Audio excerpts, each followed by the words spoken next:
Autry Fellow, Justin Estreicher. Did I say that correctly? Very good, thank you. He's a PhD student from William and Mary College in Virginia. His topic, impossible to read the past history of North America, archaeology and the denial of indigenous heritage, 1876 to 1906. Come on down, Justin.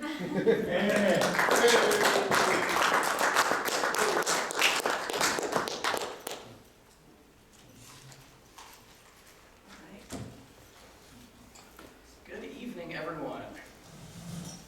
So thank you to all of you here at the Los Angeles Corral of Westerners for inviting me to speak to you tonight and for showing your support for my research. I greatly appreciate it. Special thanks to Mark Mutz and John Dillon for helping me out as I prepared for this. Thanks also to the Autry Museum of the American West and Lisa Pozas, and I think Catlin Friedman deserves a mention as well, in particular for helping me out these past couple of weeks with my research through their fellowship program, which has made it possible for me to be here with you tonight. So, I'm excited to give you a little taste of my dissertation research and the topics that I've been exploring these past couple of weeks at the Autry. In the broadest terms, my project deals with ideas about Native Americans' connection to various imagined pasts in the late 19th and early 20th centuries. It's a study of national, cultural, and intellectual trends with roots planted firmly in the West. It's a project about myth-making, historical memory, and ideas about race and time. But before I explain exactly what I'm going to be arguing, I want to highlight a document that I encountered way back in 2018 while I was working on my undergrad thesis, believe it or not. This was at the Brooklyn Museum. So this is one of the sources that got me thinking about the ideas that have evolved into my dissertation project. So dating back to the 1893 World's Fair in Chicago, this document was a promotional card for the so-called Cliff Dwellers exhibit, which featured a hulking artificial mountain, which you can see here, that contains displays of artifacts and human remains that have been recently uncovered in Colorado. The card described this retrospective exhibit as illustrating the picturesqueness of the rockside homes of what it called the earliest representatives of civilization in America, a supposedly vanished race that had thrived in the Southwest many centuries earlier. Though long lost to memory, the narrative went, the stories of these peaceable, sophisticated agriculturalists and architects were finally knowable thanks to modern science, and what a miracle that was. The advertisement quoted some of the exhibit's most discerning visitors. The Spanish Infanta remarked, "It has interested me more than anything else I've seen on the grounds." According to a circuit court judge, no exhibit of modern times excels it in interest. And an esteemed German doctor opined, "It is the most artistic and finished exhibit of the kind that we may ever expect to see. The great problem of science is this: whence came the people of the New World, and in what way are they connected with the human race of the Old World?" But that's a question that basically answered itself, isn't it? Asking how ancient Americans were connected to the races of the Old World immediately primed the public to believe that civilizations in ancient America could not possibly have been related to the existing races of the New World. Now, with all due respect to the good doctor, the question that really captured my imagination was not his own, but rather this: why was the meaning of Indian race a matter of time, and why was the meaning of time a matter of race? And specifically this evening, I'll be exploring the role of archaeology as practiced by professionals, popularized by profit seekers, and promoted by politicians in reinforcing a particular relationship between Native Americans and time. Now, these are abstract questions, I know, but if we consider them against the backdrop of late 19th and early 20th century culture, a concrete answer emerges. In this period, In the face of fast-paced industrial life, economic downturns, and social unrest, many anxious white Americans turned to nostalgia for a sort of escape, believing they could commune with an imagined past frequently embodied by an idealized Indian.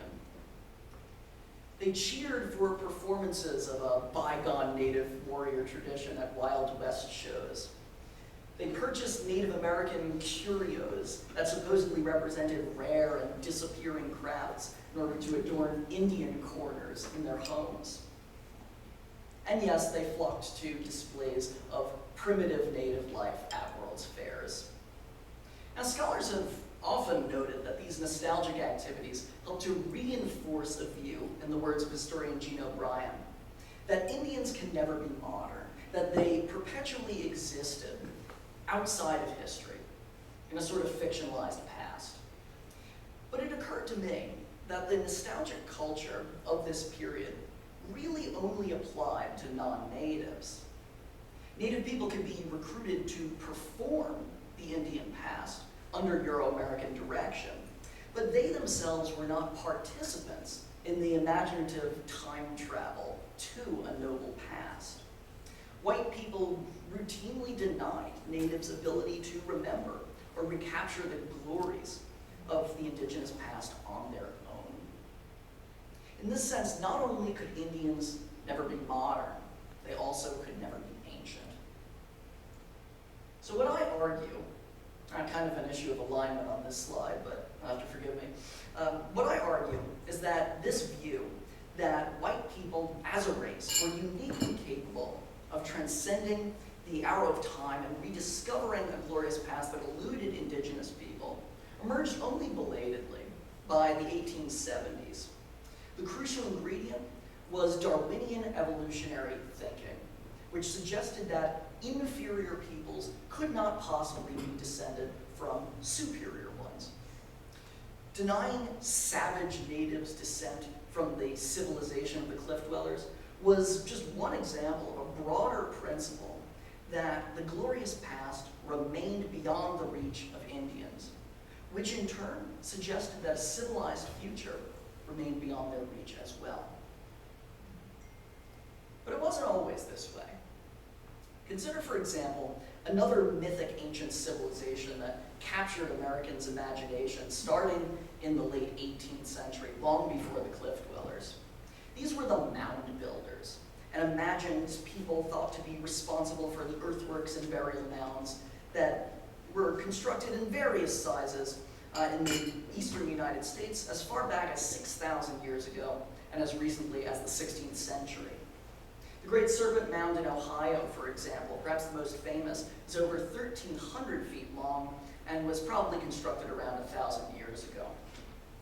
Now, in the late 18th and early 19th centuries, there were many Euro-American authors who doubted that native people possibly could have been responsible for such monumental projects. And they proposed various wild theories to explain the origins of the mound builders.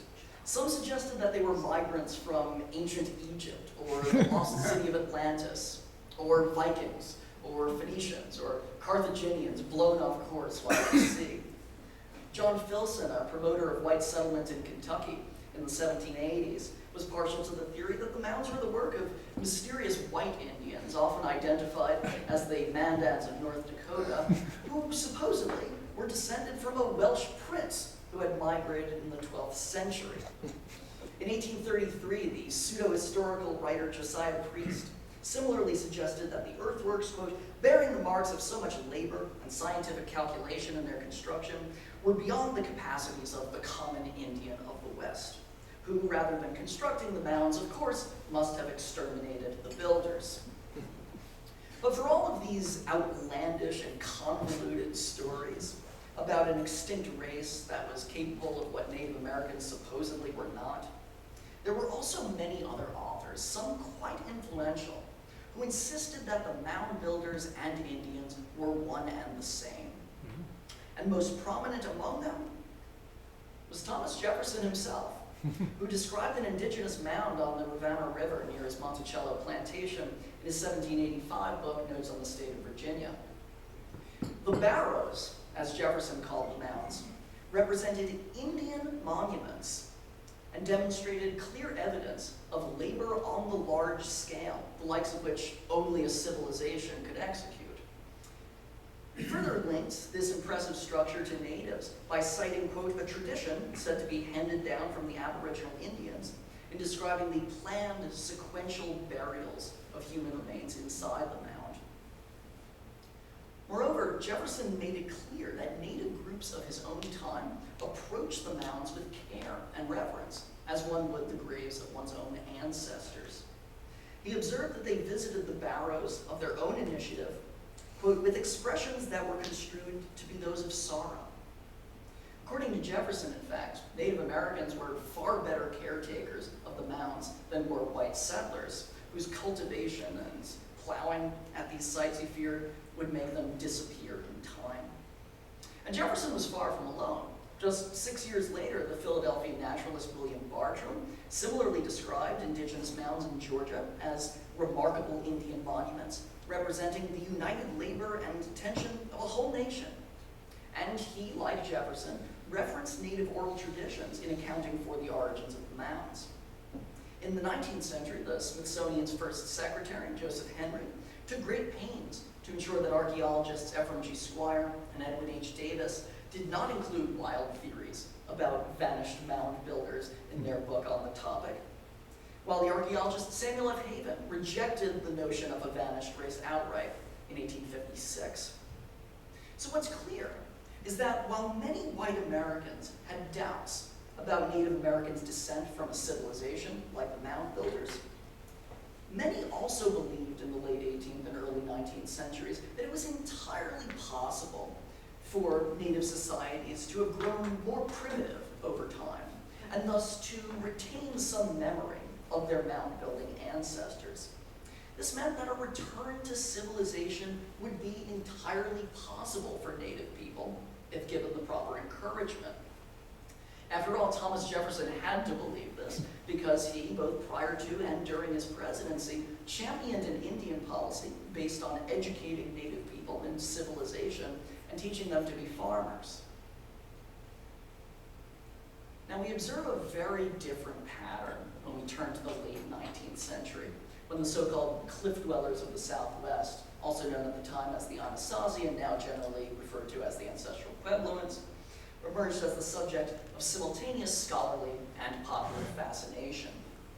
In this period, following the lead of the anthropologist and archaeologist William Henry Holmes, who participated in the Hayden Survey of the West in 1873 to 75, academics increasingly became convinced that ancient America was not populated by vanished races, and that the cliff dwellers were the ancestors of at least the modern Pueblo Indians. However, as anthropology and other social sciences were professionalized in the late 19th century, with formal university departments and journals that had readerships that extended very little beyond academics themselves, most of the public in the United States learned about archaeological science, or some version of it, from popular publications and amusements, like the privately organized for-profit Cliff Dwellers exhibit at the Chicago World's Fair.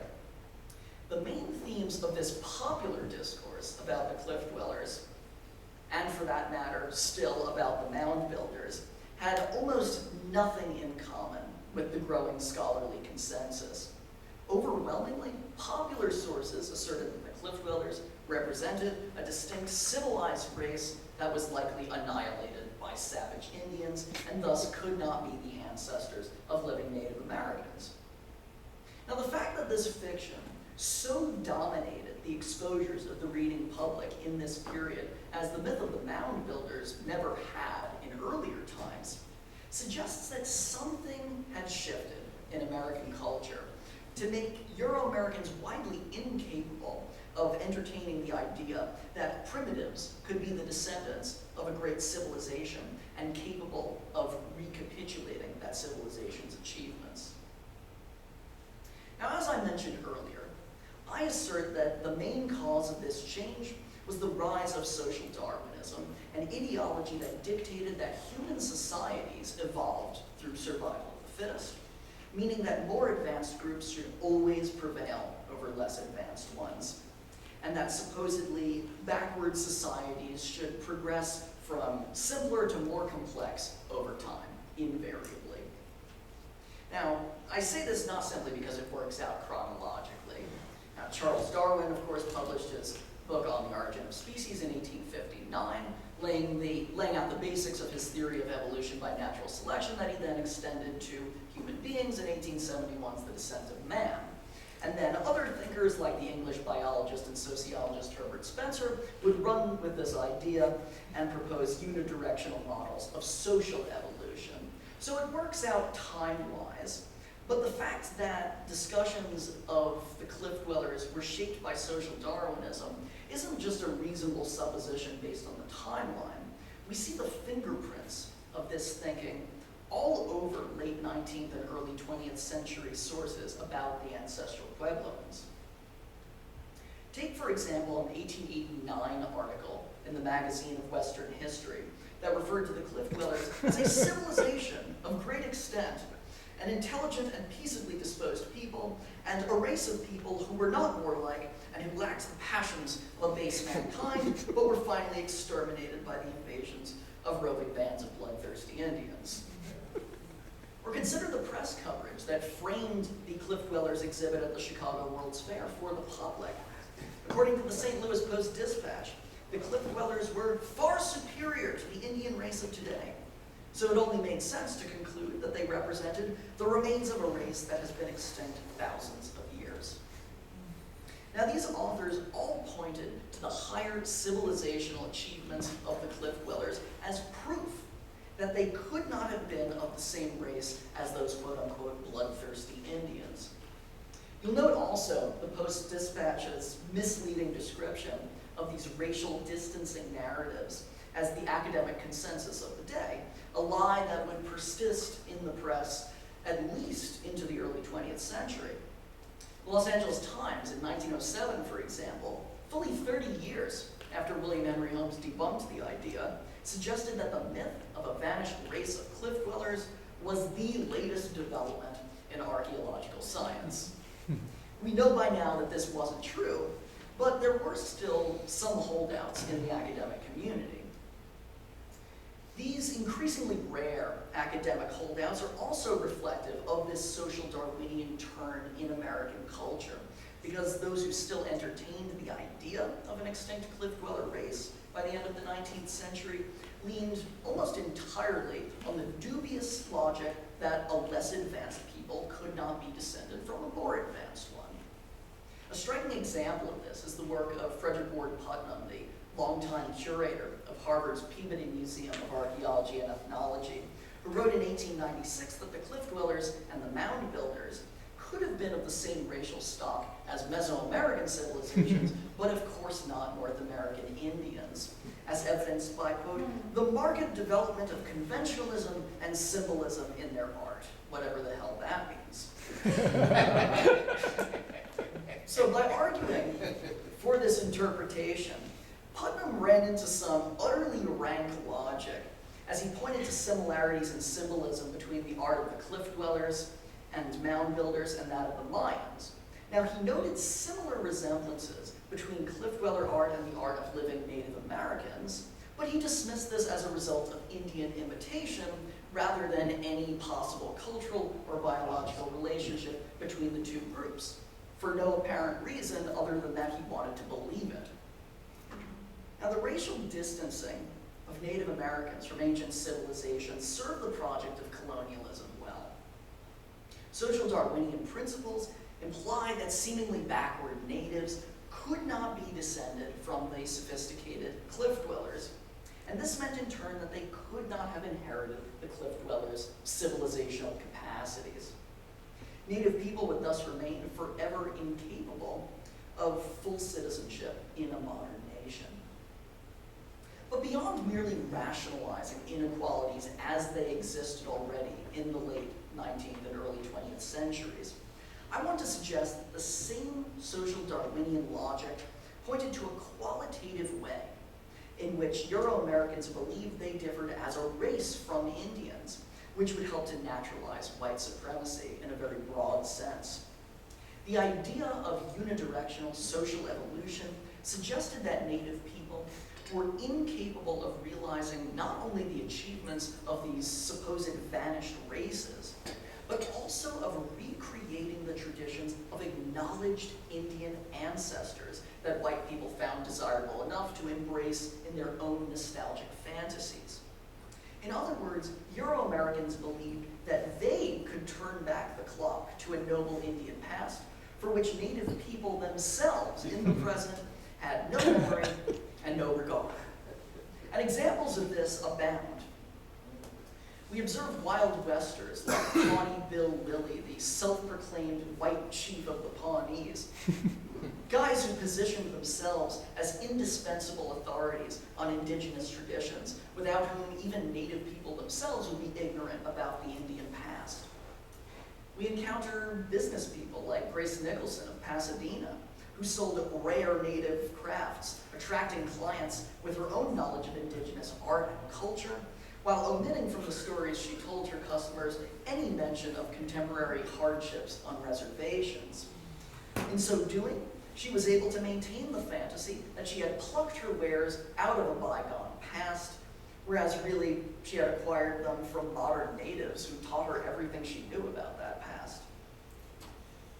And perhaps most uncomfortably of all, we have early conservationists like the legendary Scottish-born Californian John Muir, who repeatedly described their own contact with nature as being like going home or returning to the Garden of Eden, as an anti-modern cure for what Muir called all defrauded civilization. But they denied that Native people were capable of engaging in this same communion with an Edenic past. Instead, Muir and his contemporaries, like his fellow Yosemite National Park promoter James Mason Hutchings, demonized Native people as sacrilegious and vandal hands for engaging in their traditional hunting and herding activities in lands that were designated as protected spaces, of course, without any of their input. Now, given that many early champions of conservation, like Teddy Roosevelt, were also deeply concerned with preserving the nation's sites of historical and archaeological significance, it should perhaps come as no surprise that just as they denied Native people's regard for the Edenic past, they also cast doubt on Native people's fitness as stewards of the remains of the indigenous past. This claim marks a striking departure from Thomas Jefferson, whom you'll recall observed Native people's reverence and care for ancient mounds. Now, archaeologists' role in this novel denial of Natives' inclination or ability to care for indigenous ruins and preserve legitimate knowledge of their builders is one of the main topics I set out to investigate at the Autry. What I've found in researching this matter is striking. As a sign of the racial principle that Native people lacked Euro-Americans' ability to commune with a glorious past, even scholars who believed that the so-called cliff dwellers were ancestors of living natives insisted that Native people could not be trusted to care for the archaeological sites of the Southwest. And it's for this reason that these sites represent about a third of the national monuments that were designated in the first decade after the passage of the Antiquities Act of 1906. This law, which empowers the president to set aside for protection historic landmarks, historic and prehistoric structures, and other objects of historic or scientific interest, has often been treated by historians in rather celebratory terms for its role in nature conservation as well as historic preservation. A few, however, have drawn attention to the colonial dimensions of the Antiquities Act, co-opting indigenous heritage as part of the national heritage of the United States, and erasing the spiritual significance of sites like Devil's Tower in Wyoming, protected not for its sacred meaning to people such as the Kiowa, who call it their lodge, but rather as a site of recreation for white tourists. But if we consider the Antiquities Act in the context of the nostalgic culture of the turn of the 20th century, we see that it's problematic also for the way in which it represents a distrust in Native people as caretakers of their own past. At the urging of many prominent archaeologists, especially Edgar Lee Hewitt, the first director of the School of American Archaeology, the law's third section empowered the secretaries of the Interior, Agriculture, and War to issue permits for excavations at archaeological sites on the condition that these activities be, quote, undertaken for the benefit of reputable museums, universities, colleges, or other recognized scientific or educational institutions. The Act thus positioned overwhelmingly white scholars and institutions as worthy producers and caretakers of knowledge about the past, while recognizing no such role for indigenous people with active ancestral connections to these sites. So what we see is that the champions of historic preservation are actually quite explicit about erasing Native people's control of archaeological sites. For example, Virginia McClure, Regent General of the Colorado Cliff Dwellings Association, wrote to our old friend Frederick Ward Putnam during debates over the law to stress the importance of, quote, a commission to deal with the Utes for the relinquishment of Mesa Verde, thus treating the removal of Native control of archaeological sites as a necessary precondition for the protection of cliff dwellings. Now, academics rationalize this racialized distinction between past and present in various related ways. During hearings on the proposed Antiquities Bill in 1905, Putnam, whom we know believed that the cliff dwellers were a different race from at least most Indians, cited pot hunting by white Americans as the immediate threat to indigenous archaeological sites. But his summary of the danger at hand is quite interesting, and I quote, "These ruins are going so fast that if legislation to protect them is not enacted at once, it will be impossible in a few years to read the past history of North America." Now, what is being left out in this assessment? Well, Putnam is completely ruling out the possibility that Native people themselves, while still alive, can serve as valuable repositories of information about the indigenous past. Only proper scientific exploration, to use his words, that is, of course, the work of white academics, could illuminate American antiquity. Other scholars pointed to Native people themselves as the despoilers of archaeological sites. One striking example appears in an 1896 article by Jesse Walter Fuchs, who excavated cliff dwellings in Arizona and later at Mesa Verde, and unlike Putnam, unequivocally rejected the notion of a vanished cliff dweller race. Though he acknowledged that, as a rule, the southwestern ruins are now suffering more from the white man than from the Indian, he asserted that the cliff dwellings at Palaki in Arizona, constructed between 1100 and 1400, had, quote, suffered sorely at the hands of the Apaches, who have wrenched many of the beams from the walls for firewood and overthrown sections of the front wall.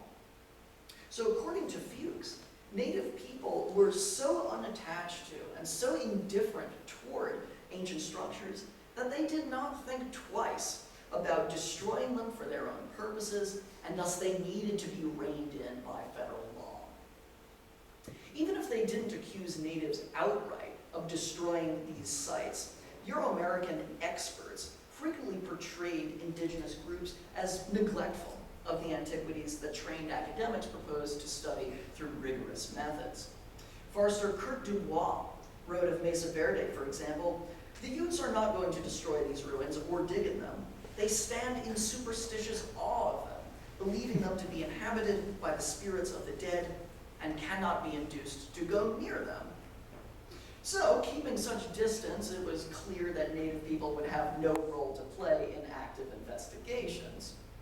Well, Edgar Lee Hewitt was even more dismissive of the cultural significance of ancient sites in a memorandum he submitted to Congress, treating various ruins throughout the Southwest as though they were completely untouched by Native groups, with all knowledge attributed to archaeological expeditions.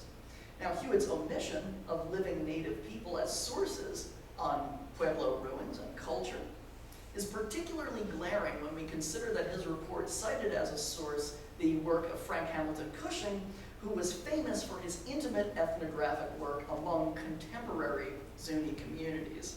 So clearly that knowledge was coming from people in the present. But if Native people were in fact interested in caring for their ancestors' constructions and remains, and of course they were, the law seems to be poised to create the impression that they were not. Take, for example, President Roosevelt's 1907 proclamation of Chaco Canyon National Monument, encompassing structures built by the ancestral Puebloans between 850 and 1150 CE. As worded, attributing the newly protected ruins to, quote, a prehistoric people, the proclamation implied that the culture responsible for Chaco existed only in a distant past, even if Roosevelt didn't label the builders a vanished race. Moreover, because the proclamation prohibited anyone from interacting with protected structures and burials except in the context of authorized scientific expeditions under the Antiquities Act, Native people were legally barred from accessing the homes and graves of their own ancestors, thus seeming to confirm the proposition that they did not care to visit the graves of their own people. In a nation that defined itself so profoundly in terms of its connection to an imagined past, it should perhaps come as no surprise that one of the groups of people most often excluded from full participation in the nation, Native Americans, should have been denied a connection to that past. Perhaps equally unsurprising is that archaeology, with all due respect, as a discipline intimately involved in reconstructing the past, has played a role in rationalizing the racialized exclusion of Native people. To be clear, though, in making this argument, I don't mean to suggest that American archaeology or white Americans in general are incurably racist. It's the last thing I want to assert.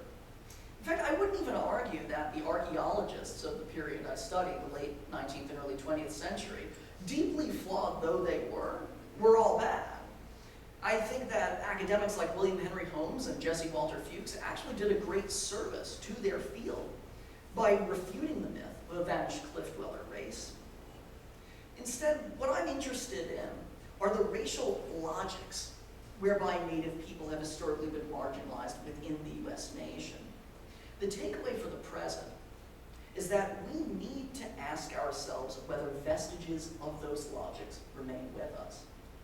And I would argue that when academics, government officials, and the broader community of people interested in the American past question Native people's access to the artifacts, remains, and structures of their ancestors, the shadow of a racialized nostalgic culture is rearing its head. The good news, though, is that we have made significant progress in recent decades. One major step forward was the passage of the Native American Graves Protection and Repatriation Act, or NAGPRA, in 1990.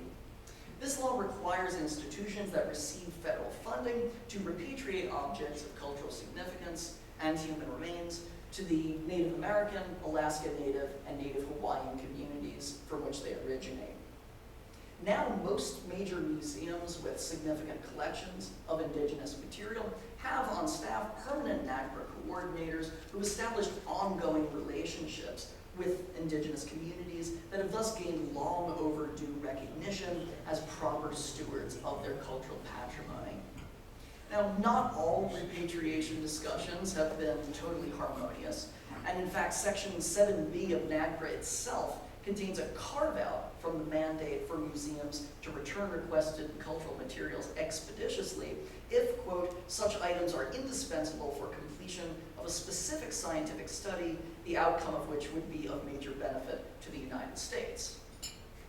Okay, but still, the fact that federal law has acknowledged Native people's legitimate role as caretakers of their ancestral past, with the current administration actually working to expedite the repatriation of remains under NAGPRA, this is tremendously significant. And what about national monuments?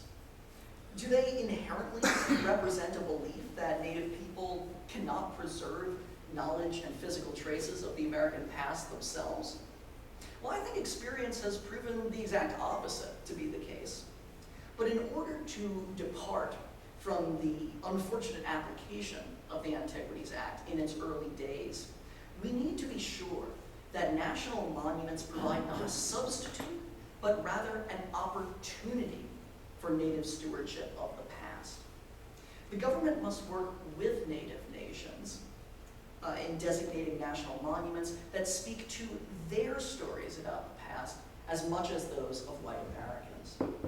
Just this March, with the support of Native activists, President Biden set aside Aviquame, or Spirit Mountain, in southern Nevada as a national monument, emphasizing the site's significance to the Fort Mojave and 11 other tribes as their sacred place of origin. This is a precedent worth honoring. In order to achieve a more inclusive future, we must embrace all people's stories, recognize everyone's equal ability to access, to know, and to cherish the past. So with that, I thank you all for listening, and I welcome your questions.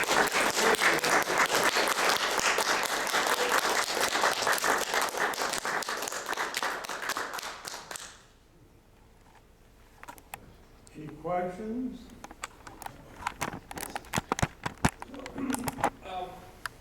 You've been to the ancient past.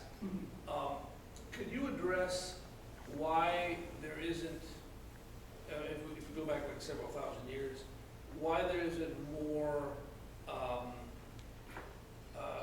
infrastructure? Why isn't there more why there's no population growth all over these years? I mean, you're saying these civilizations vanish. Why has there been so little, like I said, infrastructure and population growth? Could you address that? Sure. So, I mean, not all cultures have developed in the same sorts of ways, right? Not all cultures happen to become builders of large complexes of structures like we see here at Chaco, right? Simply different trajectories that different societies take, that's part of the story. Another part of the story is what actually happened to places like Chaco and why they've ended up abandoned as ruins, right? And the prevailing theory is that it has to do with environmental change and deforestation that made certain areas no longer livable for the people who resided there. So that, I think, goes a long way toward explaining why there are certain breaks in the material record of indigenous life in North America. Could I ask one follow-up question? So, I read a while back that the estimated population of the Native Americans in let's say North America and maybe South America too, at the time the Europeans came over, let's say in the 1500s, that the population was no greater than 275,000. The entire continent. No. Those numbers actually are, those numbers actually are much closer to the absolute nadir of the Native American population of the United States, which hit its low point around 1890 at about 248,000. I'm going to weigh in on, I'm going to take your topic and put it a little bit into the future. I'm an archaeologist, been doing it for 51 years here in California, and we enjoy, or we thought we enjoyed, much stricter laws protecting archaeological sites and all that kind of stuff. Many of them were passed on the state level, modeled on the feds, but then we went much stricter than the feds. I've been involved in 4 different cases where we were monitoring archaeological sites we had recovered, we recorded them, and then they were hit by looters, we were hit by vandals, people were stealing rock art, sawing it apart, getting backhoes in and moving stuff out. We put stop action cameras up in trees, we did DNA analysis on cigarette butts, we did all this stuff, and we went to court 3 times in 3 different counties in central and northern and northwestern California. And we had them, we had the looters, we had these vandals, we had them.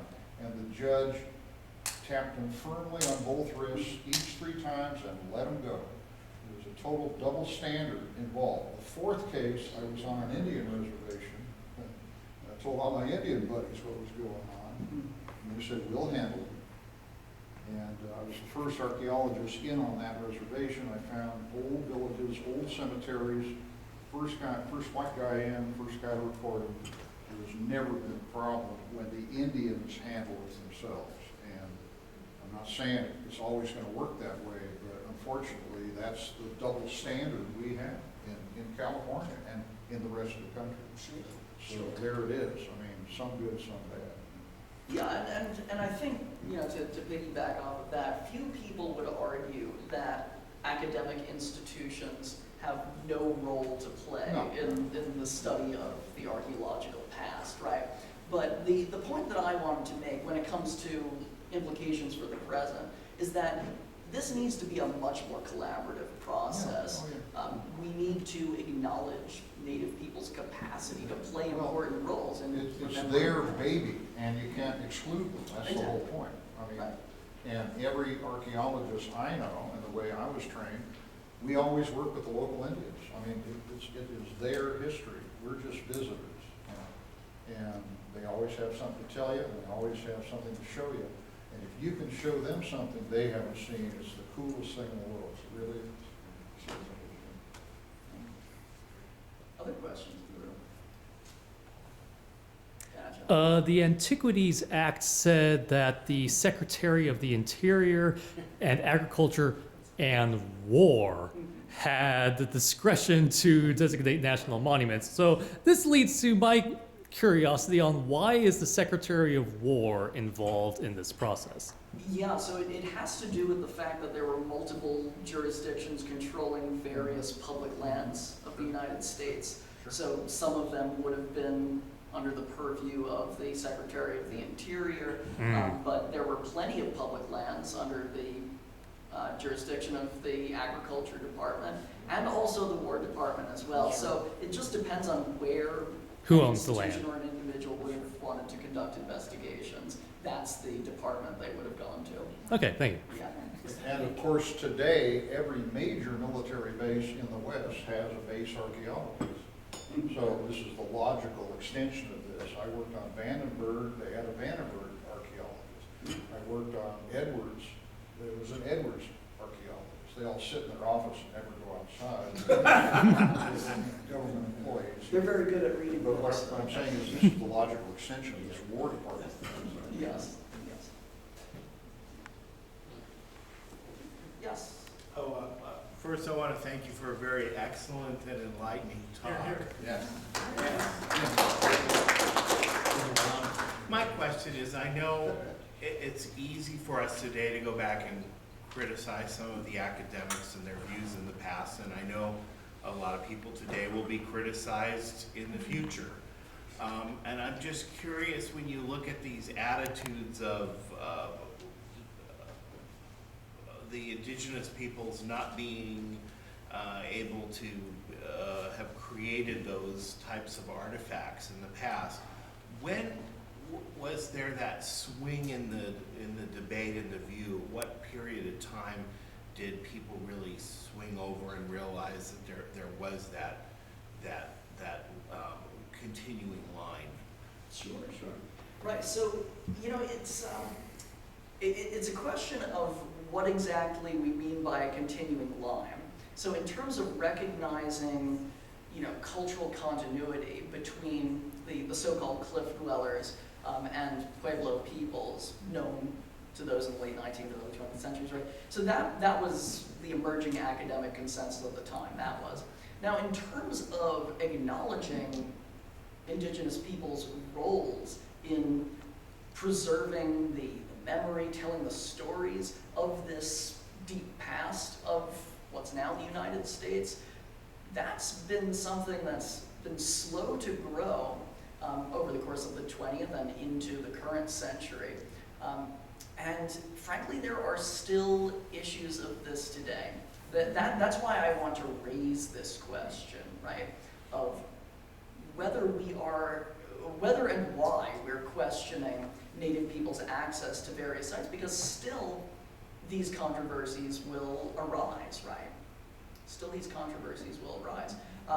Now, that being said, I think that part of the progress on this front in the 20th century had to do with shifts in the field of anthropology as it moved away from that 19th century social evolutionary mode of thinking and more toward a Boasian cultural relativist perspective. So that definitely helped to push the field in a more productive direction. Also helpful was the activism of indigenous people themselves in the mid to late 20th century. That definitely went a long way toward pushing anthropology, before many other social sciences, toward being a more reflexive field. Coming from history, I can say that we definitely lag behind the anthropologists in some ways. Way behind. Yeah. Way behind. I have to own it. I have to own it. It's a good question.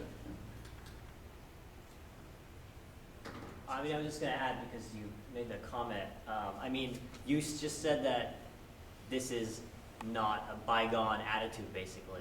I mean, the British Museum is extremely reluctant to relinquish artifacts because, oh, they can't take care of it. We have to keep it so that we can take care of all of these beautiful things, you know, that we are now hoarding in our museum. And the thing is that that's not just them, that's museums. There are many museums in America that have stolen artifacts from Africa or Asia that may not just be art objects, they might be of great sacred religious significance, but it doesn't matter because it looks exotic to Americans or to Europeans if it's in Western Europe or whatever. So it's very common. It's in this case, it's with indigenous Americans. In these other cases, it's with artifacts or art objects from Africa or Asia, different parts of Asia. So I think it's a very common thing where white Americans or European Americans or whatever have a certain imagination about the other, and then they want to capture that, and they think that, well, they can't take care of their own stuff, so we should keep it so we can look at it and imagine. I mean, other Europeans are also excluded from that ownership. Just look at the Elgin marbles. You know, I mean, the British Museum won't let the Greeks have them back. You know? Exactly. That is true. Yes, and that speaks to a very important point that this isn't just an American phenomenon. Yeah. It is very much a global phenomenon, and that's why to go in the more esoteric direction, perhaps. That's why in my dissertation I make an argument about sort of logics of race in general, right, and about what makes white race supposedly unique, right? It's less about something specific to Native Americans as a racial group, but specific to white people in this, late 19th, early 20th century imagination. Yeah. So, I wonder if you know the laws around museum collections and the curation thereof, because I know a lot of museums have very strict guidelines on this collection can't be broken up, and what is the kind of, I guess, mode for repatriation of some of these sorts of things? Because as Archaz was saying, the British Museum not wanting to give a lot of this up, but I know, is it going to take an act of Congress? Is there legislation going on? Because I know a lot of museums are not really even able, if they wanted to give any of this up because of the way, their charters and everything are written. Sure. Yeah, I mean, certainly it's a case-by-case process of negotiation, unfortunately. Probably Lisa could speak Yeah, I to was this. just gonna say, NAGPRA